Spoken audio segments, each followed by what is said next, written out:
அனைவருக்கும் வணக்கம். நான் ஜோதிடர் தமிழரசன் பேசுகிறேன். இந்த சேனல் ஃபஸ்ட் டைம் பார்க்குறவங்கள நீங்கள் சப்ஸ்கிரைப் பண்ணிக்கோங்க, பெல் பட்டனை கிளிக் பண்ணிக்கோங்க, ஆளுங்கிற ஆப்ஷன் இருக்கும் செலக்ட் பண்ணிக்கோங்க. அப்போ தான் நாங்கள் போடுற வீடியோஸ் எல்லாமே உங்களுக்கு நோட்டிஃபிகேஷன் வரும். இன்றைக்கி நம்ம இந்த வீடியோவில் எதை பற்றி பார்க்க போகிறோன்னா, செவ்வாய் திசை 7 வருட செவ்வாய் திசை என்ன செய்யும் சரிங்களா? 7 வருட செவ்வாய் திசை என்ன செய்யும், வரமா சாபமா, எந்த ராசிக்கு பார்க்க போகிறோன்னா தனுசு. காலபுருஷ தத்துவப்படி 9ஆம் ராசியான தனுசு ராசினியர்களுக்கு செவ்வாய் திசை எப்படி இருக்குன்னு பார்க்கலாம். எல்லா ராசிக்கும் செவ்வாய் திசை வராது. ஒரு சில ராசிக்கு செவ்வாய் திசை அவங்க வாழ்க்கையில் சந்திச்சே ஆகணும். ஒரு சில ராசிக்கு செவ்வாய் திசையே வராமே போகுங்க. ஆயுள் முழுக்க செவ்வாய் திசையே வராதுங்க, சந்திக்க மாட்டாங்க. ஒரு சில ராசிக்கும் ஒரு சில நட்சத்திரத்துக்கும் கண்டிப்பாக செவ்வாய் திசை வரும். அவங்க வாழ்க்கையில் ஒரு இம்பாக்ட் ஏற்படுத்தி கொடுக்கும். ஒன்றா நல்லது பண்ணும் இல்லை கெட்டது பண்ணிடும். அது இருக்கிற இடத்தை பொறுத்து, சேர்ந்த கிரகங்களோட அமைப்பு பொறுத்து. இப்போ பார்த்திங்கன்னா மூலம் தனுசு ராசின்னா உங்களுக்கு மூலம், பூராடம், உத்திராடம் இந்த 3 நட்சத்திரத்தில் தான் பிறந்திருப்பீங்க சரிங்களா? இப்போ மூல நட்சத்திரக்காரங்க பிறக்கும் போதே மூல நட்சத்திரக்காரங்களுக்கு பார்த்திங்கன்னா கேது திசை நடந்திருக்கும். ரெண்டாவதாக பார்த்திங்கன்னா கேது திசை முடிஞ்சு சுக்கிர திசை 20 வருஷம் நடந்திருக்கும். மூணாவதாக பார்த்திங்கன்னா சூரிய திசை நடந்திருக்கும் 6 வருஷம். நாலாவதாக சந்திர திசை உங்களுக்கு 10 வருஷம் நடந்திருக்கும். அஞ்சாவதாக உங்களுக்கு செவ்வாய் திசை 7 வருஷம் நடக்கும். 7 வருஷம் செவ்வாய் திசை நடக்கும் உங்களுக்கு சரிங்களா? பூராட நட்சத்திரக்காரங்களுக்கு பிறக்கும் போதே சுக்கிர திசை. அப்புறம் பார்த்திங்கன்னா உங்களுக்கு சூரிய திசை ஒரு 6 வருஷம் நடக்கும். சூரிய திசை சுக்கிர திசை முடிஞ்சு உங்களுக்கு சூரிய திசை ஒரு 6 வருஷம் நடக்கும். அதுக்கப்புறம் சந்திர திசை ஒரு 10 வருஷம் நடக்கும். அப்புறம் நாலாவதாக செவ்வாய் திசை 7 வருஷம் நடக்கும். உத்திராட நட்சத்திரக்காரங்களுக்கு பிறக்கும் போதே உங்களுக்கு பார்த்திங்கன்னா சூரிய திசை, அதுக்கப்புறம் உங்களுக்கு சந்திரன் ஒரு 10 வருஷம் திசை நடத்துவார். அதுக்கப்புறம் மூணாவதாக உங்களுக்கு செவ்வாய் 7 வருஷம் திசை நடத்துவார். இதுதான் கான்செப்ட் சரிங்களா? அப்போ எல்லாத்துக்கும் ஒரே டைமில் திசை வராது. தனுசு ராசினா ஒரே நேரத்துக்கு செவ்வாய் திசை வராது. அவங்கவுங்க வயதுக்கு தகுந்த மாதிரி, அவங்கவுங்க நட்சத்திரத்துக்கு தகுந்த மாதிரி, நட்சத்திர பாதத்துக்கு தகுந்த மாதிரி, என்ன நட்சத்திர பாதத்தில் பிறந்தீங்களோ அதுக்கு தகுந்த மாதிரி அந்த செவ்வாய் திசை நடத்துவார் சரிங்களா? செவ்வாய்ங்கிறது ஒரு நெருப்பு கிரகம். செவ்வாய்ங்கிறது ஒரு ராஜ கிரகம். சூரியனுக்கு அடுத்தபடியாக இருக்கக்கூடிய சூரியன் பார்த்திங்கன்னா அரசன். செவ்வாய் தளபதி. செவ்வாய் ஒரு போர் கிரகம். இப்போ ஒருத்தர் பார்த்திங்கன்னா செவ்வாய் ஜாதகத்தில் வலுத்தவங்க பார்த்திங்கன்னா ஒரு வேகமும் விவேகமும் நல்ல துடிப்பானவர்கள், ஒரு கட்ஸான ஒரு ஆளாக இருப்பாங்க. எதுக்கும் பயந்துக்க மாட்டாங்க. தைரியத்தை கொடுக்குற கிரகமே செவ்வாய் தான். செவ்வாய் ரத்தத்துக்கு உண்டான கிரகம். உடம்புல ஒரு மனுஷ உடம்புல ஒரு ரத்தத்துக்கு உண்டான பிளானட்டே செவ்வாய் தான். ரத்தக்காரகன் சொல்லுவாங்க. சகோதரக்காரகன் அதே தான் சரிங்களா? இளைய சகோதரன் அந்த ஜாதகத்தில் சகோதர அமைப்பு இப்படி இருக்கும். ரத்த சொந்த பந்தங்களோட அவங்களுக்கு பகை ஏற்படுமா ஏற்படாதா, இது செவ்வாயை வச்சு நம்ம சொல்லிடலாம். செவ்வாய் சனியோட காம்பினேஷனில் இருக்கக்கூடாது. செவ்வாய் சனி காம்பினேஷன் ரத்த உறவினர்களோட ஏதோ ஒரு காலகட்டங்களில் அவங்களுக்கு பகை ஏற்பட்டுரும். செவ்வாய் ராகுட சேர்ந்தவங்களுக்கு அதே மாதிரி தான். ரத்த உறவினர்களால் பகை, அவங்க சித்தப்பாக்க அவங்களுக்கு ஆகாமல் இருக்கும். ரத்த சொந்தங்களோட பகை ஏற்படுறது, அவங்களுக்கு அடிக்கடி சண்டை விரோதம் இதெல்லாமே வரும். செவ்வாய் ராகு செவ்வாய் சனி காம்பினேஷன் இருக்கவங்களுக்கெல்லாம். அதே மாதிரி செவ்வாய் ராகு செவ்வாய் சனி இருக்கவங்களுக்கெல்லாம் பாருங்கள். செவ்வாய் கேதுவும் அதே மாதிரி தான். செவ்வாய் கேது, செவ்வாய் ராகு, செவ்வாய் சனி இந்த காம்பினேஷன் இருக்கவங்க அடிக்கடி பல்லில் பிரச்சனை, ரத்தத்தில் அடிக்கடி இன்ஃபெக்ஷன் ஆகுறது, பல்லில் ரூட் கேனல் பண்ணுறது, கிளிப்பு போடுறது, இந்த மாதிரி விஷயங்கள்லாம் பார்த்திங்கன்னா இந்த செவ்வாய் சனி காம்பினேஷன் கொடுக்கும். சொந்தக்காரங்களோட அந்த சொந்தக்காரங்களோட அப்பா சொந்தமோ இல்லை அம்மா சொந்தமோ ரத்த உறவினர்களோட பகை ஏற்பட்டுகிட்டே இருக்கும். இதெல்லாமே இந்த செவ்வாய் சனி, செவ்வாய் ராகு, செவ்வாய் கேது காம்பினேஷன் தான். இந்த அமைப்பு இருக்கக்கூடாதுங்க. பகை கிரகங்களோட செவ்வாய் சேரக்கூடாது. சேர்ந்தாலே பஞ்சாயத்து தான், பிரச்சனை தான். இப்போ நீங்கள் எந்த லக்னம் பார்த்தீங்கன்னா செவ்வாய்க்கு எந்த லக்னத்துக்கு ஒரு உகந்த லக்னம் செவ்வாய் திசை வேலை செய்யும். மேஷ லக்னத்துக்கு செவ்வாய் திசை அருமையாக இருக்கும். ஏன்னா அவர் லக்னாதிபதியே வேலை செய்வார். அவர் 8ஆம் இடத்துல இருக்கக்கூடாது. லக்னத்தில் இருந்தால் உங்களுக்கு நல்லது தான். 8ஆம் இடத்துல இருந்தால் தேவையில்லாத பிரச்சனைகள், விபத்துகள், அடிக்கடி வெட்டுக்காயம், அறுவை சிகிச்சை, உடம்புல தையல் போடுறது, ஹாஸ்பிட்டலில் அட்மிஷன் ஆகுறது, அது அந்த உடம்புலேருந்து ரத்தம் வெளியே போகணுன்னாலே அவங்களுக்கு செவ்வாய் திசை நடக்கும். பாவகிரக சம்மந்தப்பட்டு இல்லை மறைவிஸ்தானத்திலிருந்து செவ்வாய் ஒரு கொடூரமான ஒரு அமைப்பில் இருப்பார். அவங்களுக்கு தான் அந்த ஹாஸ்பிட்டல் செலவு, மருத்துவ செலவு, ஹாஸ்பிட்டலைசேஷன், அடிக்கடி பார்த்திங்கன்னா ஊசி, மாத்திரை, மருந்து, தையல் போடுறது, ரத்தம் வெளியே வர்றது எல்லாமே இந்த செவ்வாயோடது தாங்க. அந்த 7 வருஷம் நடக்கும்.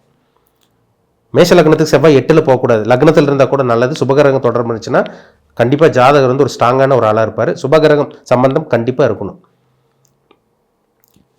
சிம்ம லக்னக்காரங்களுக்கும் கடக லக்னக்காரங்களுக்கும் செவ்வாய் அருமையாக வேலை செய்யும். செவ்வாய் திசை 7 வருஷம் சூப்பராக வேலை செய்யும் உங்களுக்கு. விருச்சிக லக்னக்காரங்களுக்கு செவ்வாய் திசை நல்லாயிருக்கும். ஏன்னா அவர் லக்னாதிபதியாகவும் உங்களுக்கு 6ஆம் அதிபதியாக வந்துடுவார். அவர் 6ஆம் இடத்துல இருந்தால் கூட நல்லது பண்ணுவார். ஏன்னா 6ஆம் இடத்துல ஒரு பாவகிரகம் செவ்வாய் இருந்துச்சுன்னா, தனிச்சிருந்துச்சுன்னா நோய் இல்லாமல் பண்ணுவார், கடன் இல்லாமல் பண்ணுவார், எதிரிகள் இல்லாமல் பண்ணுவார். எதிரிகள் அழிக்கிறது இந்த செவ்வாய் தான். தனுசு லக்னத்துக்கு வந்து செவ்வாய் 5ஆம் அதிபதியா 12ஆம் அதிபதியா வந்துருவார். தனுசு லக்னத்துக்கு செவ்வாய் அதே மாதிரி தாங்க 12ஆம் இடத்துல இருக்கிறத விட உங்களுக்கு 5ஆம் இடத்துல இருந்து சுபகிரக சம்பந்தம் இருக்கணும். இல்லை 12ஆம் இடத்துல இருந்து தனிச்சு இருந்துச்சுன்னா தூக்கத்துக்கு எடுத்துரும், அயன சயன போகஸ்தானத்துக்கு எடுத்துரும். அப்போ அவங்க சுபகிரக சம்பந்தம் பண்ணும் கண்டிப்பாக 12ஆம் இடத்துல செவ்வாய் இருந்துச்சுன்னா. மேக்ஸிமம் உங்களுக்கு செவ்வாய் வந்து 12ஆம் இடத்துல இருந்து உங்களுக்கு தனுசு லக்னத்துக்கு இருந்து சுபகிரக சம்மந்தப்பட்டவங்களுக்கெல்லாம் பார்த்தீங்கன்னா ஒரு நல்ல ஒரு திசையாக தான் இருக்குது. ஆனால் பாவி கூட சேரக்கூடாது. சனியோடைய செவ்வாய் வந்து 12ஆம் இடத்துல சேரக்கூடாது, தூக்கத்துக்கு எடுத்துரும், சரியான நேரத்துக்கு சாப்பாட முடியாது, நேரம் கட்ட நேரத்துக்கு சாப்பிட்ற மாதிரி வரும், நிம்மதியான தூக்கமே இருக்காது, ஆழ்ந்த உறக்கமே இருக்காது. பொதுவாக 12ல் செவ்வாய் இருக்கவங்க பாருங்கள் அடிக்கடி தூக்கத்தில் டிஸ்டர்ப் ஆவாங்க, கண்டிப்பாக இருக்கும் உங்களுக்கு. மகர கும்பலக்னக்காரங்களுக்கு செவ்வாய் ஒரு சுமாரான ஒரு திசையாக தான் இருக்கும். அது இருக்கிற இடத்துக்கு தகுந்த மாதிரி பலன்களை ஏற்படுத்தி கொடுக்கும். மீன லக்னக்காரங்களுக்கு செவ்வாய் திசை அருமையாக இருக்கும். 2ஆம் அதிபதியாக 7ஆம் அதிபதியாக வேலை செய்வார். அப்போ 2ஆம் அதிபதி பணத்தை கொடுக்குற கிரகம் செவ்வாய் தான், பாக்கியத்தை கொடுக்குற கிரகம் செவ்வாய் தான். அவர் சனியோட தொடர்பில் இருக்கக்கூடாது. பணப்பிரச்சனை, பாக்கியங்கள், அதிர்ஷ்டம் எல்லாமே கெட்டு போகும்னு அர்த்தம். அப்போ மேஷ லக்னம், கடக லக்னம், சிம்ம லக்னம், விருச்சக லக்னம், தனுசு, மீன லக்னக்காரங்களுக்கு செவ்வாய் நல்ல ஒரு கிரகத்தோடு சேர்ந்து சுபகிரகங்களோடு சேர்ந்து லக்னத்துக்கு வந்து பார்த்தீங்கன்னா கேந்திர திரிகோணாதிபதிகளோட அமைப்பில் திரிகோணஸ்தானத்தில் இருந்தார்னா கண்டிப்பாக அந்த செவ்வாய் தசை யோக தசையாக இருக்கும். எந்த லக்னத்துக்கு தான் அப்படி செவ்வாய் தசை வரக்கூடாதுன்னா கன்னி லக்னத்துக்கு செவ்வாய் வரக்கூடாதுங்க. கன்னி லக்னத்துக்கு 3 மற்றும் 8ஆம் அதிபதியாக வந்துடுவார். அசிங்கமானத்தை கொடுக்குறது அவர் தான், விபத்தை கொடுக்குறது அவர் தான், கண்டத்தை கொடுக்குறது அவர் தான். ஏதோ ஒரு பிரச்சனையை வில்லங்கத்தில் கொண்டு போய் மாட்ட வச்சிடும். கோர்ட்டு கேஸ் பிரச்சனை, போலீஸ் ஸ்டேஷன், அடிதடி, பஞ்சாயத்து எல்லாமே அந்த கன்னி லக்னக்காரங்களுக்கு செவ்வாய் தசை வந்தால் கொடுத்தே தீரும். மிதுன லக்னக்காரங்களுக்கு கடன் தொல்லை கொடுத்துரும், நோய் பிரச்சனை கொடுத்துரும், தீராத நோய், கடன் தொல்லை, எதிர்ப்புகள், இதெல்லாமே இந்த 7 வருஷம் செவ்வாய் திசையில் இருக்கும். ஏன்னா அவர் 6ஆம் அதிபதியே செயல்பட்டுருவார். அவர் 11ஆம் இடத்துல இருந்தால் கூட உங்களுக்கு நல்ல விஷயங்கள் கொடுப்பார். அது 6ஆம் இடத்தோட தொடர்பில் இருந்துட்டாருன்னா கண்டிப்பாக கெடுபலங்கள் தான் அங்கே இருக்கும் அந்த செவ்வாய் திசையில். அப்போ கன்னி லக்னத்துக்கும் மிதுன லக்னத்துக்கும் செவ்வாய் வந்து ஒரு அவயோகி கிரகம், கெட்ட கிரகமாக இருக்கிறதுனால அந்த லக்னத்துக்கு செவ்வாய் திசை வர்றவங்க கவனமாக இருங்க. அந்த டைமில் தொழில் பண்ணக்கூடாது, வேலையை மாற்றிடக்கூடாது. ஃப்ரெண்ட்ஷிப் வருவாங்க, அவங்களாலே கெட்ட பேர் வரும். கடன் வாங்கினா பெரிய கடனில் போய் லாக்காக வைப்பாங்க. இதெல்லாமே வந்து பார்த்திங்கன்னா அந்த செவ்வாய் திசையில் நடக்கும்.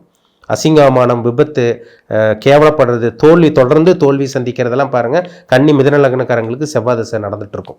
அவங்க தான் பிரச்சனைகள் இருப்பாங்க. வாழ்க்கையே போராட்டங்க சார், எந்த இதுவும் உங்களுக்கு நடக்கல, நல்லது நடக்கல, நாங்களும் எவ்வளோ பரிகாரம் பண்ணிட்டோம், என்னென்னமோ பண்ணி பார்த்தோம், ஒன்றும் வேலைக்காக மாட்டேங்குது, எங்கள் வாழ்க்கை எப்போ மாறும்னு கேட்குறாங்க. பார்த்தீங்களா, ஜாதகத்தை பார்த்தா செவ்வாய் கெட்டு போயிருப்பார். செவ்வாய் சனியோடையோ ராகோடையோ இந்த மாதிரி அமைப்புலலாம் கெட்டிருப்பார் கண்டிப்பாக. செவ்வாய் சுக்கிரனோடு இருந்தால் செவ்வாய் திசை நல்லா இருக்குங்க. செவ்வாய் வந்து குருவோட தொடர்பில் இருந்துட்டாருன்னா செவ்வாய் திசை பெருசாக கெடுக்காது, உங்களை நல்ல ஒரு அமைப்பு கொடுத்துரும். ஆனால் பொதுவாகவே கன்னி லக்னத்துக்கும் மிதுன லக்னத்துக்கும் செவ்வாய் அவயோகி கிரகமாக வரனால நெகட்டிவான விஷயங்களை தான் கன்னி மிதுன லக்னக்காரங்களுக்கும் நிச்சயமாக அந்த செவ்வாய் திசை கொடுக்குங்கிறதுல டவுட்டே கிடையாது. கன்னி லக்னக்காரங்க மிதுன லக்னக்காரங்க மட்டும் செவ்வாய் திசை நடக்கும்போது எச்சரிக்கையே கவனமாக இருங்க, சரிங்களா. மற்ற லக்னக்காரங்களுக்கு கூட செவ்வாய் திசை வந்து சுபகிரகங்களோட தொடர்பு பார்வை இருந்துச்சுன்னா ஓரளவுக்கு நல்லது பண்ணிட்டு தான் போகும்.